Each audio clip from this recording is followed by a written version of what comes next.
এই দেশে আওয়ামী লীগের আর কোনো রাজনীতি করার নৈতিকভাবে কোনো অধিকার নেই। হেলিকপ্টার করে এনে ঢাকায় পরাজিত প্রার্থীকে বিজয়ী ঘোষণা করেছে। তারপরেও কি বলতে হবে যে আওয়ামী লীগ দেশে অনেক কিছু করেছে? কথা কি ক্লিয়ার না ভেজাল আছে? সুতরাং আওয়ামী লীগের একটা পানিশমেন্ট হওয়া উচিত এমন ভাবে যে বাংলাদেশে যাতে তার অস্তিত্ব না থাকে। সঠিক বলেছেন, আপনার বুদ্ধি ভালো। আওয়ামী লীগের জন্ম 23শে জুন, নবাব সিরাজদৌল্লার মৃত্যু এবং মীর জাফরের উত্থান 23শে জুন। সুতরাং এই দেশের দেশপ্রেমিক মানুষের জন্য আজকে 23শে জুন এটা উৎসবের নয়, এটা শোকাবহ দিন। বিষয়টা একটু ব্যাখ্যা করবেন? সুতরাং আওয়ামী লীগের ব্যাপারে এই দেশের মানুষকে অত্যন্ত কঠোর এবং বাল ছেঁড়া গেল। কারণ আওয়ামী লীগ এই দেশটাকে ভারতের হাতে তুলে দিতেছে।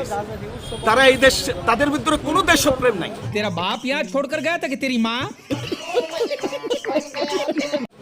না হলে আপনি চিন্তা করেন এই 17 বছরে না ভোট না নির্বাচন, কোনো কিছু না, তাদের একেবারে যা মনে চাইছে। একজন মন্ত্রীর শাসক বাড়ি, উনি এই তাকে যখন আল জাজিরায় প্রশ্ন করা হয়েছে আপনার জোতা কিসের, বলছে যে জোতাটা হইলো আপনার উট পাকিস্তান।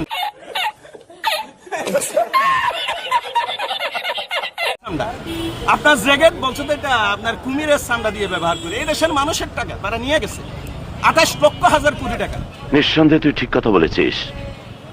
আপনি সালমান রহমান একজন ডাকাত, তার ছেলে 5 লক্ষ পাউন্ড দিয়ে লন্ডনে বিএফি মর্যাদায় অভিষিক্ত।